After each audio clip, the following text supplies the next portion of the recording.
we'll start off with the roll call. Ms. Petracca? Here. Ms. Phillips? Here. Mr. Rickes? Here. Ms. Chow? Here. And before we get started, Paul and I both wanted to make a couple short statements. First, welcome all of our teachers and staff who are here. Thank you very much for joining us tonight. And then we'll, as you know, this is a working board. We have a small working board meeting, and then we'll move into the finance meeting. As many of you know, the school board is currently negotiating or about to negotiate contracts with all of our bargaining units representing colleagues in District 65. Last week, there were several articles regarding negotiations which were published in both the Evanston Roundtable and Evanston Now, and including guest essays from Superintendent Gore and myself, and also from Paul Zielinski, president of the District 65 Educators Council. So I wanted to take this opportunity to assure our families and community that school will start on time, first and foremost. Our teachers, support staff, and administrators are excited to welcome our children back for the new school year on August 24th. And I know our entire team, our teachers, our administrators and our staff have worked very hard planning this summer, and we all look forward to an excellent school year. We have a number of our teachers here with us this evening, and I'm very glad for that. Based on the articles that were published last week and discussion in our community, I know there's been a concern about the school board's and the superintendent's role in the bargaining process thus far. And I wanted to shed some light on that for myself. At the onset of negotiations, we decided to follow a common practice used by many school districts across the state and country to appoint a bargaining team and to work closely with these team members throughout the process.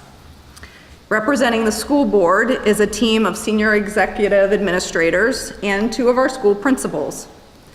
Dr. Gorin he leads the planning efforts and continues to be at the bargaining table and will be going forward.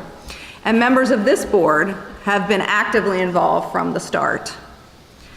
Based on my understanding of the board involvement from my colleagues here who served during the last negotiation process in 2012, I'm confident that this time around, there's even a greater sense of transparency,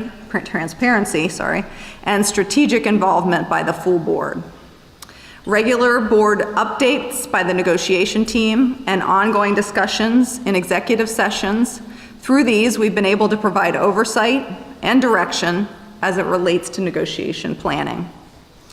This is extremely important given the significance of this process as it relates to both our short-term and long-term financial stability for the district and in maintaining critical services for our students and jobs for our staff.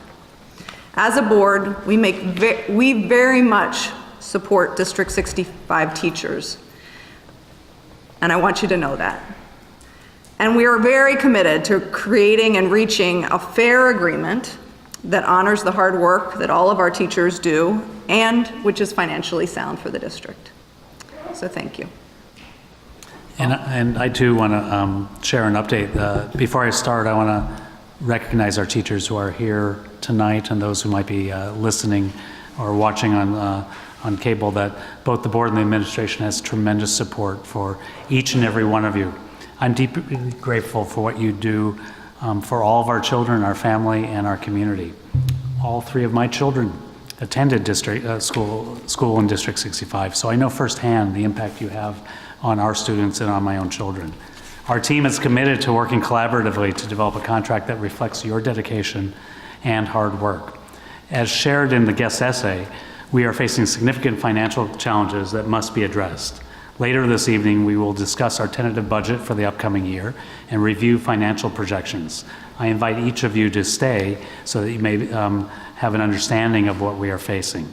However, as Candace mentioned, we are committed to reaching a fair agreement with our teachers as well as all of our other bargaining units. I want to clarify a couple issues regarding the negotiations process. We began negotiating our contract with DEC, the Teachers Education Council, in February, when DEC and the district mutually agreed to start the process. DEC had suggested trying an interest-based bargaining approach for the negotiations currently underway. Recognizing that this method requires extensive training and that neither party had experience using it, the district suggested a hybrid model wherein interest-based bargaining would be used to negotiate a select number of mutually identified issues and a traditional approach to address the other contract issues. DEC respectfully declined the offer. As a result, a traditional approach has been used throughout our current negotiation processes. With regard to our team and the work we've undertaken to bargain with our teachers, my team, as an executive team for the district, began reviewing the contract section by section last fall and winter. The board and I are following, as Candace suggested, a practice used in many districts in Illinois and around the country, where the bargaining parameters and the strategies are decided by the superintendent and the board. At the table, I have 4 senior officials with executive authority, 3 of whom are assistant superintendents, and 2 senior principals with excellent school experience, who I directly appointed, trust, and hold accountable. Board members served directly with team members on working committees related to working conditions, finances, and benefits to set the parameters for our bargaining positions. I've been involved in every planning session, have reviewed every proposal, and know the proposals that DEC has brought forward as well. I've also briefed the board chair and the vice chair each week, and I've written to the board each Sunday with the status update. Both the DEC team and the board's team spent the spring discussing a wide range of issues related to working conditions, and several tentative agreements were reached. Yet there's still much work to be done. In June, I joined the bargaining table as the conversation shifted to financial issues. I am committed to remaining at the table until an agreement is reached. A bargaining session was held this morning, and there are several more scheduled this week, and we made good progress from my perspective. I want to reiterate my support for our teaching staff and the work that all of you do and all of your colleagues do to make a difference for our children. I am hopeful that we can continue productive conversations this week, like we did this morning, and continue to make progress. I believe we can reach agreements together that reflect our joint commitment to the children and the families we serve. We hope to reach an agreement soon, and we are committed to keeping our community informed with the information that we are able to share. Thank you. Thank you. So with that, I think we're going to do the approval of the agenda. We have a couple agenda items on the working board meeting, and then there will be time for comment as well, those who would like. So, Adela, can we do just the approval of the agenda? I move that the Board of Education approve the meeting agenda as amended. Second. Ms. Quattrocki? Yes. Ms. Phillips? Yes. Mr. Rickes? Yes. Ms. Cho? Yes. The first board action is related to approval of personnel. I move that the Board of Education approve the personnel changes as amended. Second. Ms. Quattrocki? Yes. Ms. Phillips? Yes. Mr. Rickes? Yes. Ms. Cho? Yes. And so now we're going to have 30 minutes for informal presentation. Speakers addressing the board will be limited to 3 minutes each, and I already said it will be 30 minutes. The Board of Education shall not permit the voice of personal attacks against any district employee.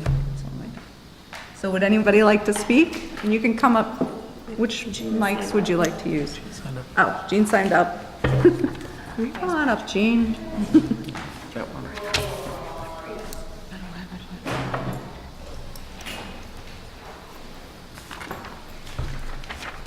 Oh, does that go far enough? Whoops. Yeah.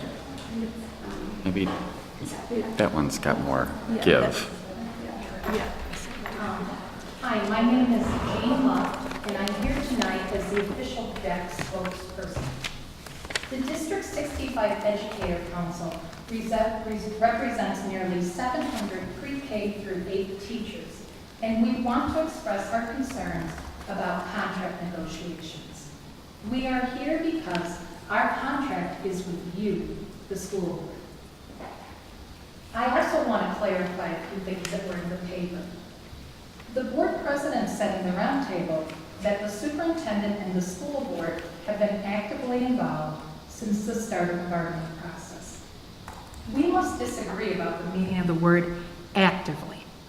Actively means being directly engaged.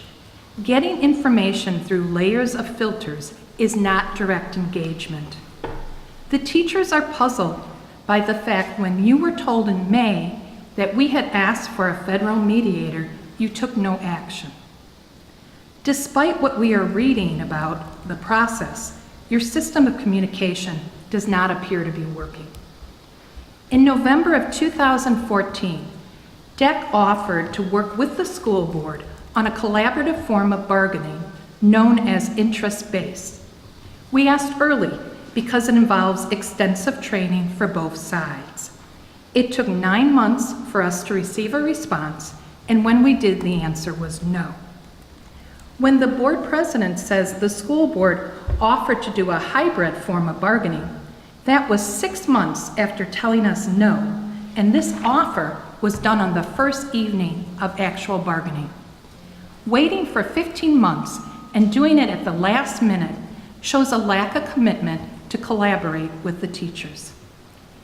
Teachers read in the roundtable that the school board president said that Dr. Gorin joined the negotiation table in June as the conversation shifted to economic issues.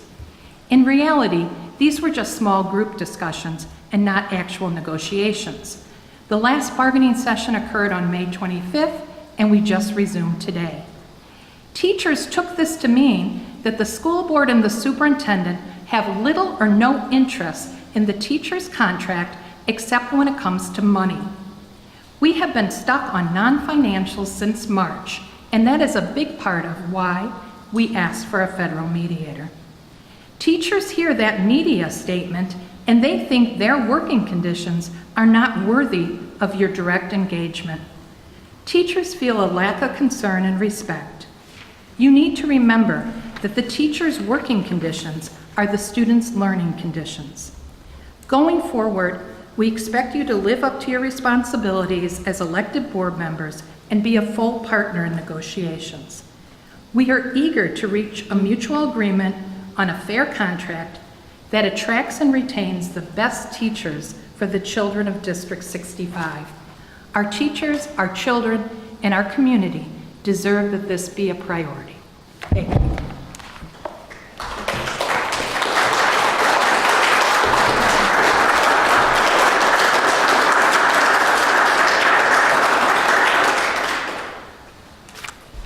Is there anyone else who would like to speak? No? Okay. All right, thank you.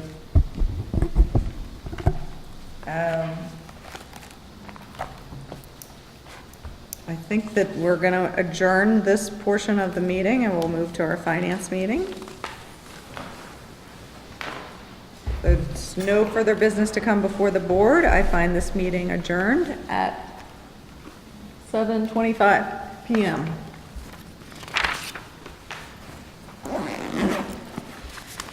All right, and we will start the Finance Committee meeting. Can we have a roll call, please? Ms. Chow? Here. Ms. Petracchi? Here. And Mr. Rickes? Here, and our start time is 7:26 p.m.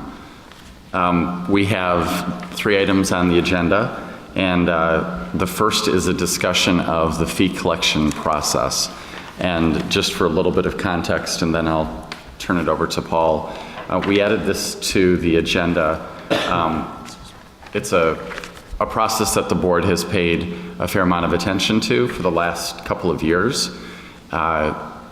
When Dr. Gorin took over a couple of years ago as our superintendent, we noticed that there were some delinquencies in our fee collections when you looked at technology fees, student activity fees, transportation fees, childcare, and such. And they were not insignificant numbers. They were 6-figure numbers. And we said, you know, we really wanted to put some emphasis on collecting these fees because the families that weren't paying the fees were essentially being subsidized in some way by the families that were paying their fees. And so we have made some progress on those collections, but we haven't made full collection. And so we wanted to raise this up as a topic, knowing our financial constraints, and just see where things stand and talk about what the board may look for going forward in terms of collections. So, Mary or Paul? Or Kathy? So I think the progress is reflected in the table that is included in our packet. We collected, as of June 30th, we collected 112% of the budget. We did very well with general and classroom fees, 106% over budget. Technology fee, primarily because of the change in the amount of the fee, and also in childcare. We raised fees by 7% last year, and we gained customers. We actually gained additional 40 students. And I think what it shows that our efforts, we were directed by the board. I think we got green light to intensify our collection records. We work with a collection agency, and again, it's reflected in the number. If you look at the percentages that I brought with me, they are not included in the memo. With childcare fees, we actually collected 99% of the childcare fees. We changed our policy. We're not allowing our families to register for childcare services if they owe from prior year. And I think it's really paying off. We also working with the families, with the struggling families. We offer payment plans. We do some sort of waivers, administrative waivers. So, and I think it's working. One fee type that we're struggling with is transportation fee. As you can see from the table, only 82% collection. And it's primarily because of some of our processes, I think. We wait until November. We wait for the free and reduced data to start sending the billings, the statements. And we will be happy to change our procedure to bill everyone upfront and issue refunds later on. That's not how it's being done. I mean, these families do not pay upfront. We get the data, but then again, everything gets delayed, and the invoices are sent later on in the fall. So we would like to hear what board thinks about the current process. I mean, my question is, how onerous would it be? What percentage would you be actually issuing refunds to? Because that seems like an added layer that's difficult. Because I know people must apply for that in August. So if you knew who was applying for free and reduced, could you exempt? But we don't get the results, we don't get the data until end of October. I think that's when we get the free and reduced data. By the time we build the file, it's November. The statements are sent out right before Christmas. It's just, and these are large invoices. I mean, our families in optional programs, I'm talking only about families in optional programs, ACC, English-speaking TWE, and magnet schools. I mean, these fees are close to $500 per month, so we're not talking about small amounts. I was going to say, we have about 35% of students overall who qualify for free or reduced, and we do have a reduced rate. We do charge transportation families if they qualify for a reduced meal. It's a reduced rate. We did change that, and then we waive them if they qualify. So we have traditionally always waited until those applications are completed, and it is November before we get the results of the free and reduced applications. We could run an analysis to see how many of our eligible optional transportation families meet that criteria, to know how onerous it would be to issue refunds, but and we could bring that back. Candace? I was going to ask what else we could do on the back end of that process versus the front end. I mean, I would not be supportive of issuing bills to free and reduced families and making them pay that up front and then refunding. I just don't think that's consistent with our values. However, there may be something that we can do at the end of the school year. What do we do? What is the consequence, I guess, would be the question when someone does not pay the transportation fee? We do let the families know that the service will be withheld, but this is months after we've worked with them to try to get a payment plan, try to get payments made, try to work out collections. So that's kind of our last resort, is to withhold the service. And that would be for the next year? It would be for the current year, but by the time we get that, it could be spring, by the time we've sent bills out twice and worked with families to try to get payments or payment plans from them. So, oh, go ahead. I was actually going to ask a different question about the technology fee, so if we want to focus on transportation. Go for it. Okay. So with the technology fee, I'm just a little confused at really what percent of fees we are collecting, because it seems like the 158% is because we have a higher fee and we have more people. So if you just look at the percentage of families that we collect the fee from, what is that? Not, if you understand. Yes, I do, and I have that data with me. Okay. So, as I mentioned, with childcare fees, it's a 99% collection, but it's lower with general technology and student fees. It's only about 90%, which is still an improvement, because if you remember a couple years ago, it was around 80%. So right now we are collecting 90% with 90% of the families, of anyone who was billed. With transportation fees, we are collecting about 84% of the fees. I think my question is kind of twofold. One is, I think current state we have improved. And I had sent a note, I think, over the weekend asking about the past fees that we still haven't collected and asking what that amount is. I don't know if anyone knows what that dollar amount is. I have that. What is that? So it's from last year, it's about 100,000 of uncollected fee, all fees. And that's historical, right? So you said from last year. No, what this you is mean? for fiscal year 16. So last just for school that year. 1 year, we have For one- 100,000. Yes, but there is a still good chance, because every time we send a billing out, these late fees are included on the statement. And what about years prior to that?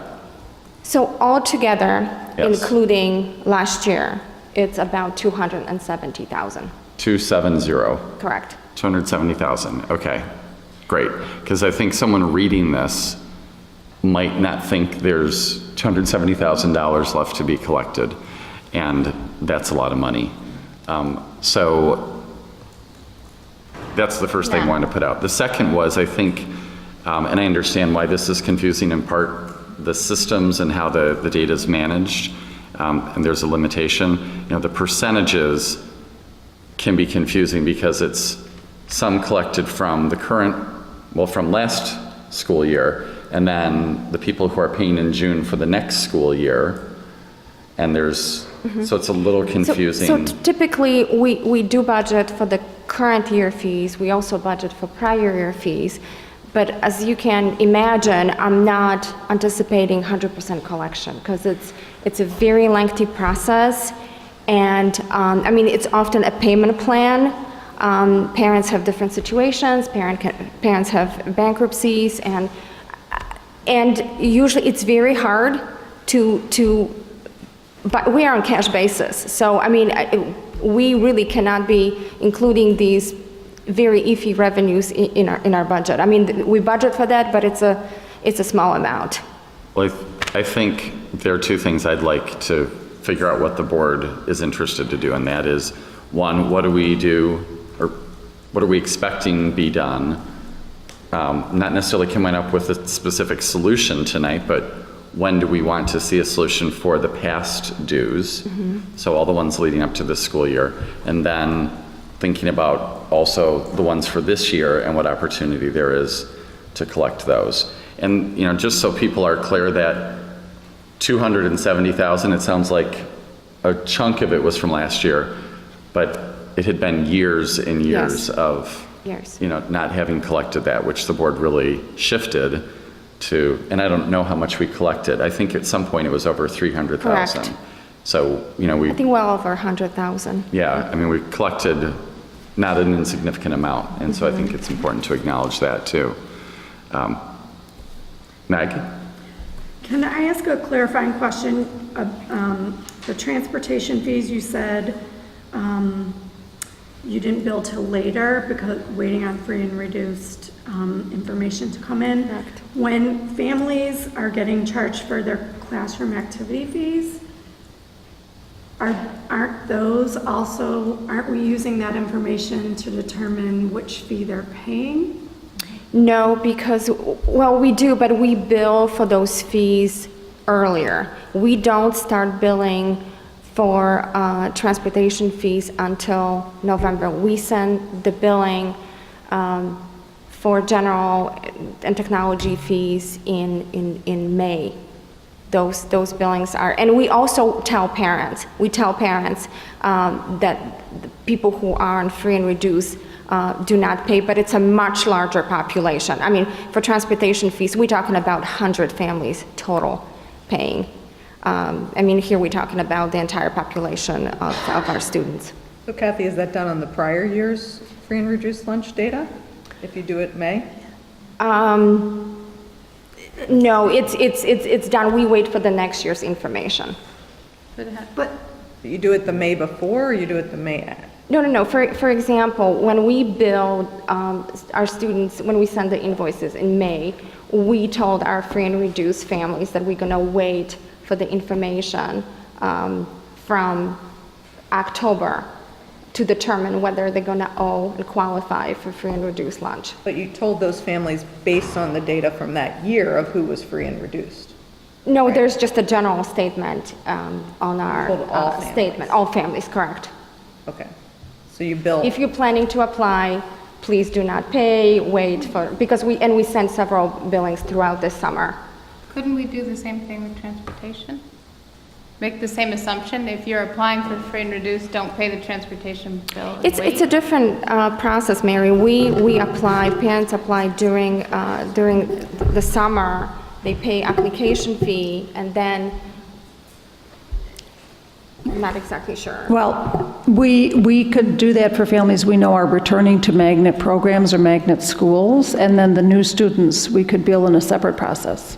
I mean, it seems like if it's working for the activity fees, it makes sense to use it for. Right, so we can explore a differentiated way of paying based on what we know now that's also respectful. I mean, we Yeah, want that's what I was getting at earlier. If it's a small population, you could say if you're applying, don't pay, wait to pay. Can I, instead of trying to troubleshoot this, can I make a suggestion?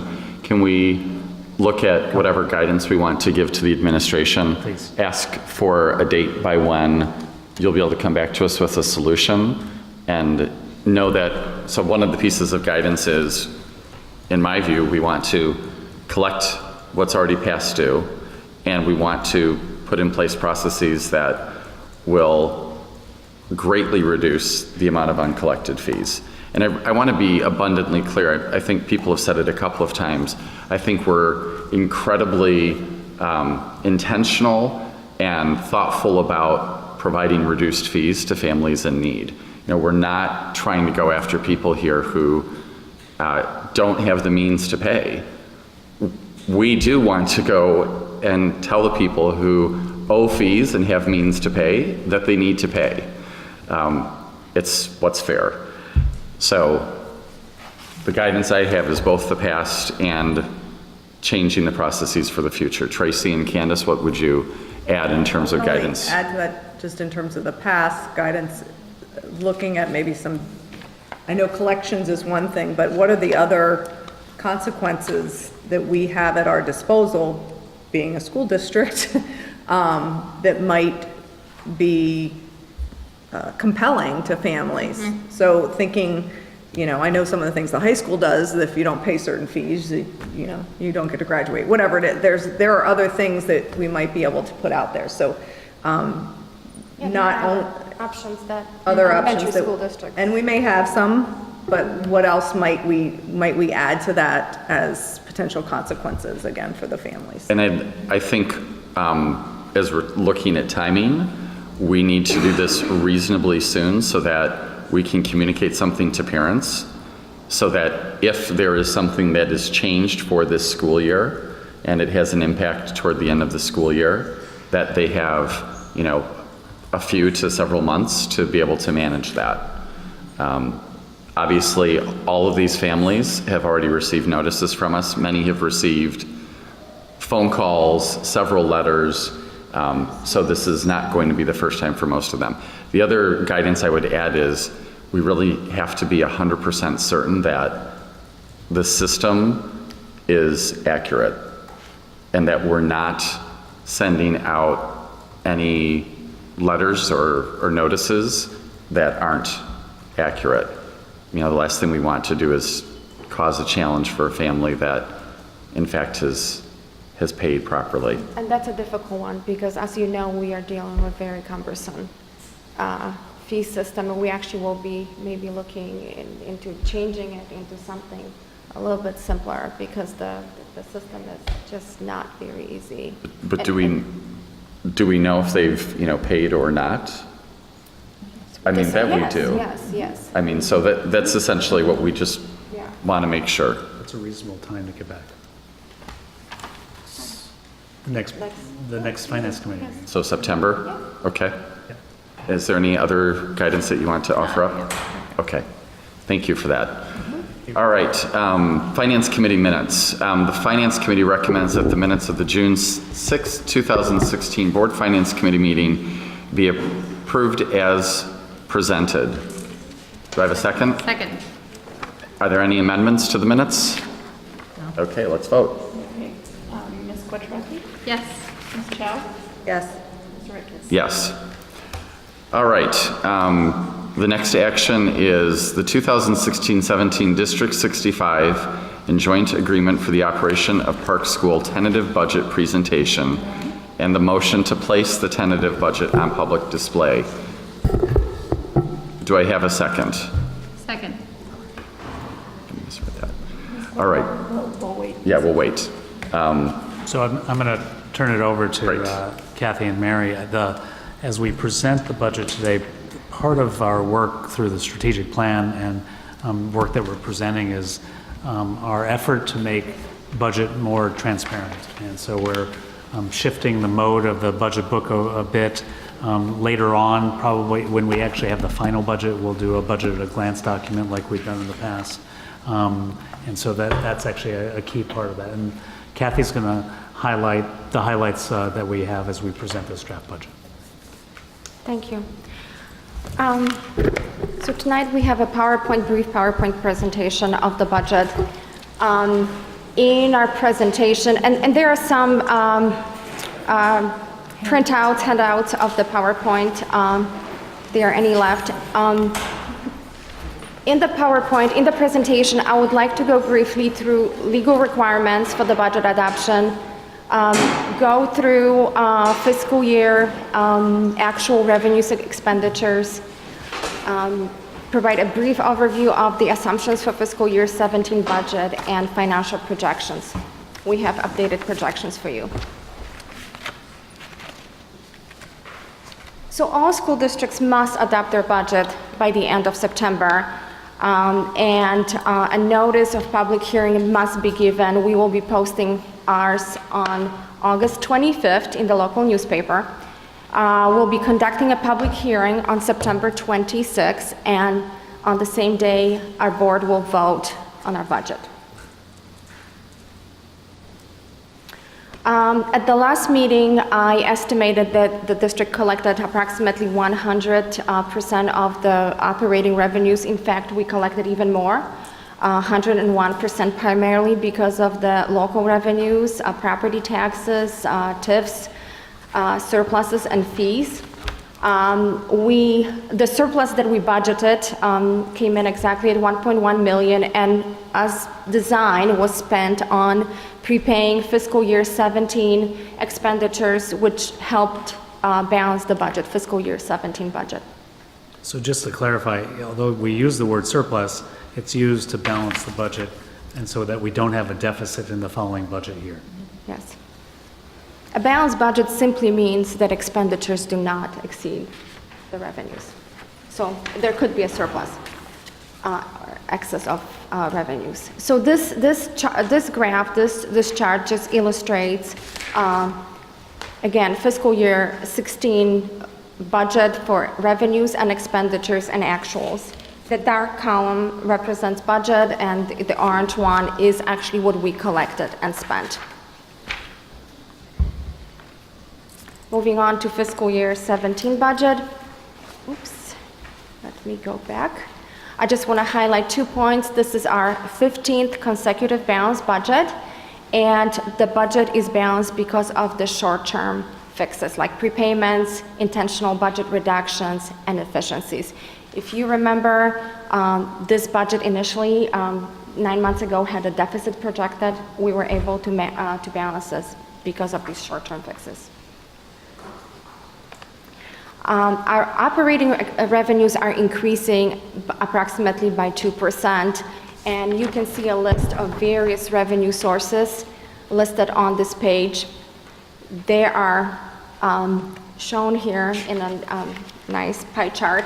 And you can see that our school district relies heavily on local revenues. 75% comes from property taxes, which are limited by the consumer price index factor. Only 0.8% for 2014 will be limiting the growth of our property taxes. 11% comes from the state.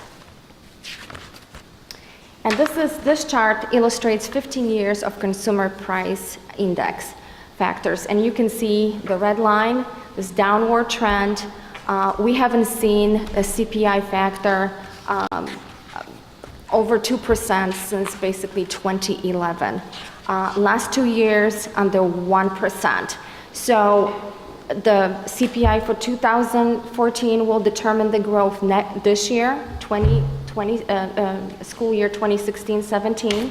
CPI for 2015 only 0.7, so even less, will increase our property taxes in fiscal year 18. This chart compares fiscal year 17 budget and the actual. You can see, I know it's hard to see, but there are basically two areas of growth. Local revenues, fees, we just spoke about fees. Lunch sales, we are seeing slightly higher interest income, active payment, and state aid. Actually, we got some good news in relation to state revenues. The state finally, after 6 years, removed the proration, so GSA will be coming in at 100%. 1 year, yes. Will be coming in at 100%. And state categorical is projected to come in at regular for payments. And the reason why it's higher, fiscal year 16 had some audit adjustments, and those are being phased out from the budget. So overall, 2% growth. Expenditures are also increasing by 2%. And I just want to highlight 2 things. Our costs, the majority of our costs are estimated, staffing costs, because of ongoing negotiations. And salary costs include 13.5 FTEs for instructional and support positions. Again, this is a pie chart that illustrates our expenditures. And you can see that the lion's share of our expenditures, 84%, is dedicated to staffing cost. Only 16%, and that includes out-of-district tuition and everything else, utilities, is dedicated to non-personnel cost. Important thing to point out is that non-personnel costs are 1.1 million less next year than they were in fiscal year 16. And it's because of the budget reductions and things that were prepaid with fiscal year 16 budget. And they were basically removed from fiscal year 17 so we can balance the budget. Another comparison, this is fiscal year 17 budget with fiscal 16 actuals.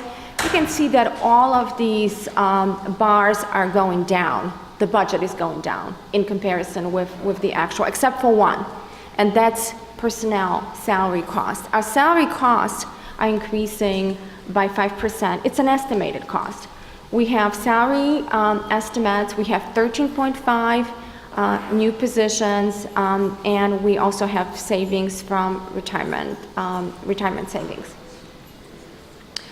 This chart includes our expenditures by functions. Over 52% is devoted to instruction. That's where our teacher assistants are being paid. And one thing to point out that this specific category is actually increasing by 2% from last year. This table was presented at the last meeting and hasn't changed much, actually increased slightly by 10%, but it summarizes our budget reductions.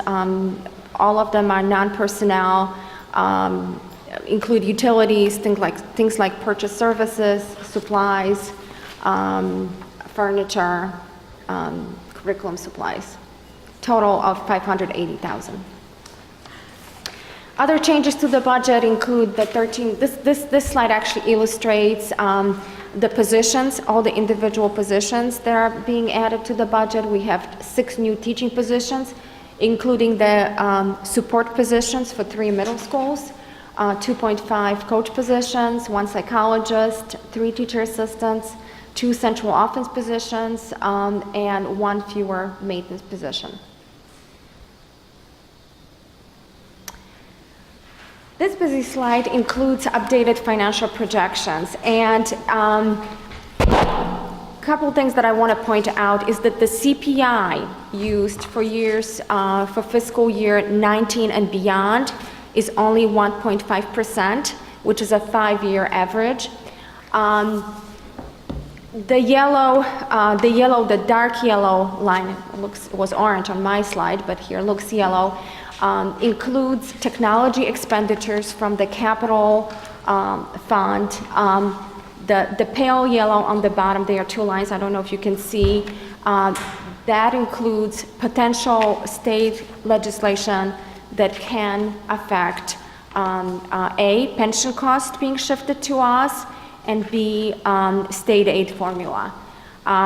We are hearing that these 2 things, actually 3 things, because there is also a tax freeze cost, property tax freeze, probably won't happen until fiscal year 18, but you can see the impact. Even without those 2 things, state aid and technology expenditures, we still facing multi-million deficits starting with fiscal year 18. 4.5 million and growing. Fiscal 18 being the next school year, school years 2017-18. This slide illustrates our financial projections, which is really a picture of a structural deficit. You have a green line, expenditures outpacing the red line, expenditures. And clearly they are on 2 different trajectories.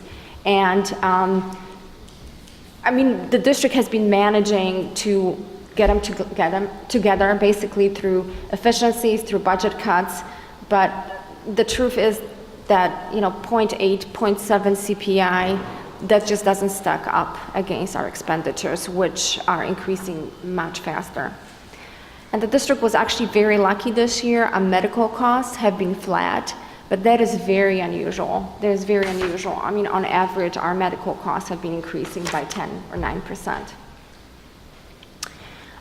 This slide illustrates the impact of the projections. And I mean projections without the technology expenditures and without the state legislation on our fund balance. And our fund balance is under the required level of fund balance anyways. Moody's, the bond rating company, requires us to get to the level of 25%, and that's why the district passed the policy, the fund balance policy, 2 years ago. But in the current economic environment, it's basically impossible to generate any sort of surplus to improve our fund balance. And you can see that we're going to be running out of money in 2021. This picture, this scenario assumes financial projections as a status quo.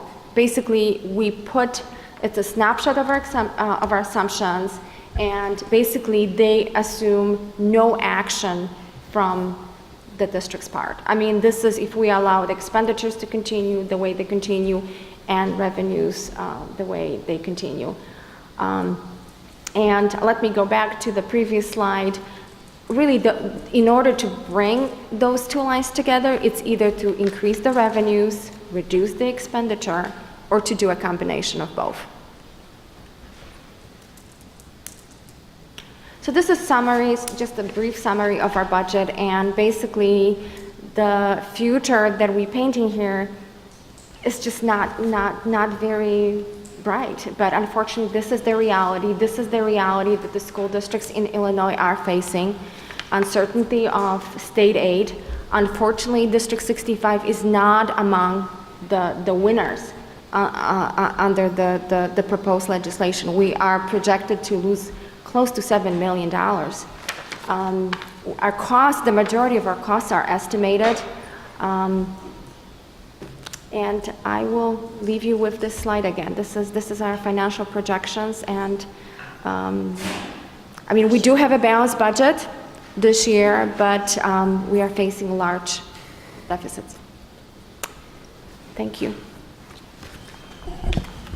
I'm just going to add a couple of comments, and then we can have the board speak as well. I think, you know, as I look at these numbers, which we have looked at every month for a long time, there are a couple things that I think are different as we look at these numbers compared to the deficits that we were dealing with in the past. You know, one is these numbers are higher than the deficits that we were dealing with in the past. The second is, if you look, and we've shared this at prior finance committee meetings, we've cut about $9.5 million in the last 5 years. And by having made those cuts, it means that there's less room to cut and still try to maintain the level of service and quality education that everyone here is committed to. And the third is just the state unknowns. You know, going back 5 years ago and even 3 years ago, we weren't in the same position, you know, with the pension shift and the state funding and such that are all unknowns right now. And so I think those three variables make this year different than other years when we have been facing the deficits. And I just think it's really important that we keep those factors in mind. So Candace or Tracy, do you have any questions or comments? I have a question. Would you walk through, you said, I don't know if you're referring to the 3 explicit threats, but what have you been hearing about what's happening? I know not a lot is happening. Well, I've been hearing that the cost shift, the pension cost shift will probably not happen this year. First of all, I think everybody is just waiting for the election. Yeah. With the Senate Bill 231, the governor appointed his own, I think, group, and they are scheduled to come out with their report in the spring. Are they working on the funding, on the formula itself? For the state aid formula. Yeah, so yes. they're actually his own committee, it's gone from the I committee think it's that was independent. working on it. I think it's just independent group, so they working, but it's just hard to think that anything would be done without this additional study being released. Most of the time when the narrative from the state is that we have to restructure the funding formula for the state of Illinois and make it more equitable, when the numbers shake out, school districts like Evanston that are considered a high tax wealth district, and yet we serve high, medium, and low wealth families as best we can. The way that shakes out in every calculation so far has had us losing up to $6.5 million. And so that's the threat. Will it happen? There's a lot of domino effects that will happen. One is the pensions in the state of Illinois. 2 are the both the negotiations and the situation in the Chicago Public Schools, and then what the state does vis-a-vis the Chicago Public Schools. And once that happens, then the domino effect falls, and that's where we are quite concerned. Yeah. But I'm also, what I'm hearing that the state is absolutely done with prorations of GSA, because this is very small. I think if they're gonna do something, they're gonna do a major adjustment to the state formula. Okay. All right. Thanks. Candace? I just wanted to kind of go to this slide again, Kathy. Let's see, which of my 10 pairs of glasses do I go on? So I wanted to try to look at what would be the most realistic scenario here in the out years. Because we have all the options of our technology expenditures, which I think this board has been fairly committed to, that we, especially given the limited debt service that we have now, we need to start moving certain expenditures into operating so that we can do any level of capital investment. So that's a fairly, one that is fairly strong and likely that we would want to change. And then even if you take only the pension cost shift, which is the smallest, Yes. right? Yes. Only about 330,000. Right, what I get to then, just because I'm trying to simplify for myself, in fiscal year 18, it would be a $6.7 million deficit. In fiscal year 19, that would be a $9.6 million deficit, and then again in fiscal year 20, a $9.6 million deficit. Again, only including our current projections as well as a pension cost shift and the technology expense. Is that fair? That's fair. Because clearly, you know, worst case scenarios, we get to 26 million deficit. I don't think that's likely to happen, but in trying to draw the most likely scenario, we're still looking at between $6 and $10 million in terms of a deficit. Okay, so I just wanted to kind of clarify if I'm interpreting correctly.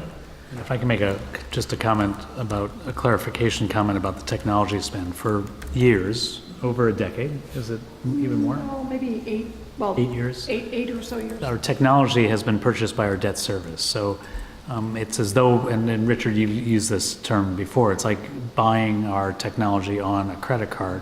The terms of the credit are 20 years or 30 years.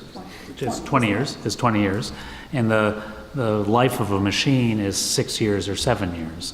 And so in all of public finance, to be able to buy a machine or technology or other assets that don't last the length of the loan is not the best way to do financing. So that's where the $1.9 million is for each of those years, which is shifting the cost from our debt, our credit card, into our operating costs, which is where they should be and should have been in the first place.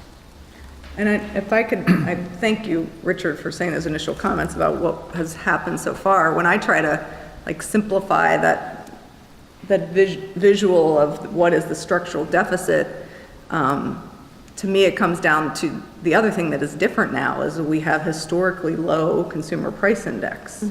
I mean, we know revenue for this year is only rising at 0.8%, less than 1%, and we know next year 75% of our revenue, which is local revenue from property taxes, we already know is going to be 0.7%, less than 1%. There's no gray area around that. That's what it's going to be, and that's very different than historically what we've had in the past, when we, generally based on the estimates, and again, this isn't set in stone yet given our negotiations, but our salary projections are rising at 5%. So there's a big differential between 5% and 0.8 or 0.7%. That's different, and that's what creates that open gap. The other thing that I don't think I was looking in here that hadn't quite hit me before is when we talk about our new enrollment, additional enrollment. We've had high growth in additional enrollment over the last 5 to 10 years. Just this year, 86 new new students were projecting. And when I think that on average we spend about $14,000 per student, that's our average per pupil cost. So that's $1.2 million in programmatic costs for these new students. And we try to match that up with our new tax revenue, right? The new tax revenue that comes on the rolls, because the assumption is that as you get new property, that's how you have new people come to your community. This year in our new tax revenue, we have $300,000 coming on the rolls for us, new tax revenue. So that's only 25%, that's only a quarter of what it's costing for us to deliver services to those new students. So we have a mismatch between the way we grow that tax base, because it's all based on like new property that comes onto tax rolls, that we assume that new property is going to cover inflow of new students, and it's just not happening. So that makes that gap even wider, because we are growing considerably as a district. And that's a good thing, because we have great teachers and we have great services and people want to come here and stay here. But it's a challenge when you don't see tax growth that goes along with it. So I just wanted to kind of share that. It was a bit of an epiphany, because I thought, 86 new kids, that's not much. I mean, it doesn't seem like a lot of new students when you have 7,500. But when you think of our services to them are $14,000 per, and that's over $1 million, where's that money come from? We don't have a source for that funding. And I was just going to add to that too. Again, something we talked about in a prior finance committee meeting, in looking at the non-personnel reductions that the board has made in the last 5 years, it has been about $3.5 million. So we've really looked, I think, at lots of sources to either increase revenue, as we talked about earlier tonight, and we have, made some improvement in that area, and also to decrease some of our expenses in ways that don't impact the classroom in any way. And yet, we're obviously in a very different situation now. When some of those do, I did have one other question about Sure. curriculum. So some of those non-personnel expenses are going to impact the classroom. And I think this was in the packet on page 36. We talk about one of the reductions we made this year was from $200,000 planned spend on curriculum materials down to $100,000 to help balance the budget. And then there's a list of many of the curriculum initiatives that are part of our strategic plan, including science and STEM and additional math enrichment. And so I'm just trying to understand, I'm hoping it doesn't mean what I think it means, but I think it does mean what I think it means. So if we only have $100,000 in the budget for those materials this year, what are we not going to be able to do, or reversely, what are we going to be able to do? And I think probably I direct that to you, Stacy, this year that we had hoped that we could have done. The primary focus for those funds this year will be to continue to support the literacy framework adoption in K-3, and then the acquisition of some pilot materials for science curriculum to support the science curriculum review. But we will just look at pilot materials and some science pilots this year with those funds. So with the curriculum reviews that are on our schedule for this year, anything that comes out of those would not be funded in this year per se, if it included purchase of new materials. At this point, yes. We would look into next year's funds to pay for those. Okay. And we have library, arts reviews, and science review ongoing this year. Okay. And I know you had estimated it could take up to $1 million for a full science curriculum, given we haven't done that. Yeah, a full science adoption would be very expensive. Okay. So I just, I think that's really important for us to understand. We've set out our strategic plan, and it's aspirational and what we think needs to be done. We are not funding that fully. Mm-hmm. And in the out years, I think we've projected more money, higher amount, $550,000 a year is in the projections, but even that, looking at these expenditures, wouldn't fully fund it, so. On that same note, I think last time we talked about we're cutting some consulting money, and it said it meant that some projects won't be done. I think we asked to understand what those projects were that wouldn't be completed. Did that already? I don't remember what you said about that. Explicit. I had a line that I had, and so what we did, it's sort of a juxtaposition of available resources to do innovative work to do deeper dives and to help run the operation. And so I think the overall line is less than 0.3% of the overall budget.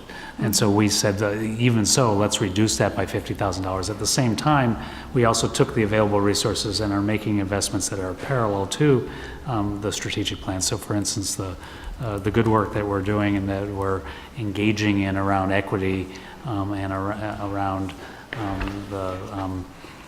the disparities in student performance and how do we actually think about that. We've funded Corey Wallace as a consultant to actually do some of that work. So simultaneous with reducing resources, I'm trying to make investments that parallel the strategic plan and the direction of the district and all of us as educators to move forward. Any other questions or comments? Yeah. Can I just ask a clarifying question about the pie, about the revenue? When you're talking about, about expenditures, when you're talking about salaries and benefits, just to clarify, we're talking all salaries and benefits, is that correct?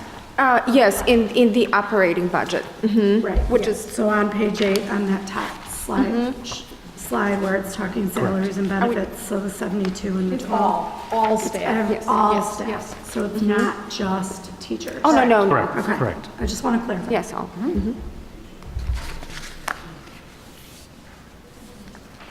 Anything else? So we do have a motion before us to put the budget on public display. If there are no other comments or questions, let's have a roll call. Yes. Yes. Yes. All right, there were some FYIs listed as well. Comments or anything on those? I guess I'm not supposed to ask that. No, you can. All right, so if there's no further business before the committee, I find the meeting adjourned at 8:14 p.m. Thank you. Thank you. Thank you.